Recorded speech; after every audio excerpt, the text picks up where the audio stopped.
Quick, name a Chris Evans movie that flopped harder than this one. It's day 137 of 365. Today's movie, what's your number? Dating around for the right movie club?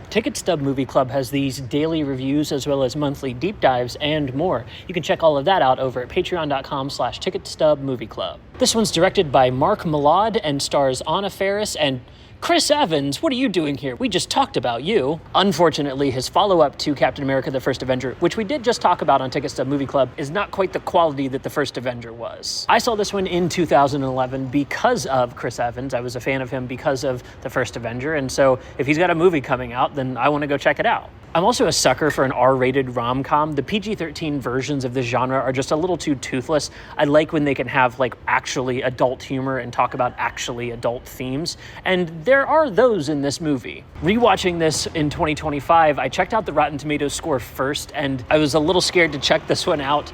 What I found, though, was better than what I was led to believe and from what I could recall, which was almost nothing. I hadn't seen this since 2011. So let's jump into 3 things that I liked about What's Your Number. The first thing that I dig about this movie is Anna Faris's Allie has a genuinely cool character arc. Across the movie, we learn that she presents different versions of herself. And so the plot of her having this like high body count and her dating history is actually a result of the fact that she's not been authentic with anybody. As she goes back through her dating history, the mistakes are often like laid up to the man. Fair, I see that. But also she figures out that she was a problem within each of these two. These problems all become the like setup to the joke of the reunion with each ex-boyfriend. That is like genuinely clever rom-com writing. You don't see stuff that is this cleverly plotted when they're making movies like this. This ends up giving her character a genuine arc. She changes across the movie. She's still like her same likable self by the end because we find out that the best version of her is her most authentic self. That's the version that Chris Evans finally gets to know because there's a distinct reason that they're not sleeping with each other. The crux of their friendship that leads into their relationship ends up being the reason that they both approach this authentically and find that they are genuinely attracted to each other for authentic reasons. Now, we just talked about No Strings Attached and Crazy Stupid Love, which are 2 other 2011 rom-coms. And what I'm finding is that this was a year full of rom-coms, and many of them were better than they were made out to be because of like genuinely clever writing. The drama of the plot that unfolds for us is fun to follow because we're watching characters that shift and change across the movie instead of it just being this like flat reason to get characters together. It's not things happening to the character, it's the character's choices that push the plot along, and I can appreciate that. That makes it at least fun to watch. I don't know if audiences were gathering how clever this movie was when it first came out, and so my rewatch ended up being a lot of notes of me going, wow, this is actually genuinely cleverly plotted out. There's some East Coast globe-trotting that doesn't make a lot of sense in retrospect. She spends a lot of money going back through all these old ex-boyfriends, but that's not really the point of the plot, and I'm willing to forgo all that in exchange for what are genuinely fun setups. The second thing that I really dig about this movie, and I think we finally have a chance to like address this, because if you've noticed, a lot of my openings mention the fact that there's a lot of Marvel casting in this era of movies. The 2009 through 2015 run is a lot of tryouts that end up going from people having a career that ends up in Marvel. This movie is no slouch when it comes to that either.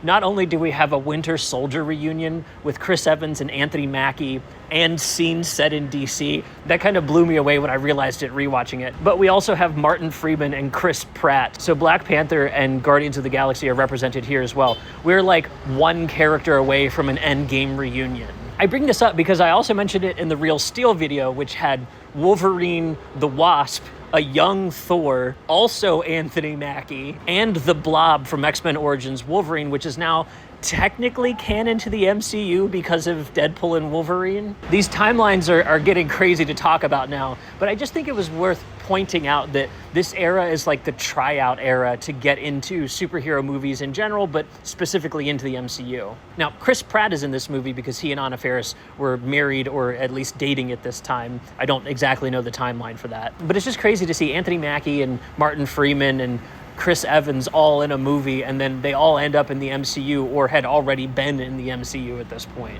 This is going to continue being a running gag, so I guess I'm just setting you up as the audience to know. I'm going to keep pointing it out because I love the MCU, and I love seeing the, like, rise of these actors and the movies they came from. When they're in stuff like this, it's more fun to point out. When they're in stuff that's really, really good, I don't want to detract from that too much, so I'll just take advantage of it while I have the opportunity. Speaking of Chris Pratt, the third and final thing that I really love about this movie is the running joke with him throughout the film. He is one of her exes, and specifically one that she broke up with because of body image issues. This comes back to bite her in the ass when she runs into him randomly and finds out that he's not only lost weight, but he himself is getting married. Now, this is one of those jokes that works on a couple levels. They run into each other at a cake shop because Allie's sister is also getting married, and that should be the clue of where this is leading. Later, he ends up in DC because that's related to his job. He met his wife at a science convention, and now he's starting to feel maybe a little squeamish about the fact that they keep running into each other. But at the end of the movie, when she's looking for Colin and the wedding in town somewhere in Boston where he might be, she runs into Chris Pratt's wedding. Now, you could say that's a convenient thing with Allie's sister and Chris Pratt's character getting married on the same day, sure. But it's a movie, and I'm willing to forgive it just for the fact that we get this hilarious sequence and payoff to the hat trick joke. When you do things in threes, they're just funnier. And so I love that this movie has a running thing where eventually it does pay off right at the very end of the movie. It gave me the best laugh of the movie. But what do you think? Is your number for What's Your Number higher or lower than what it ended up getting on Rotten Tomatoes? Speaking of Rotten Tomatoes, we're talking about a 5%er next. Our next movie is Abduction. I'm so sorry, and I'll see you tomorrow.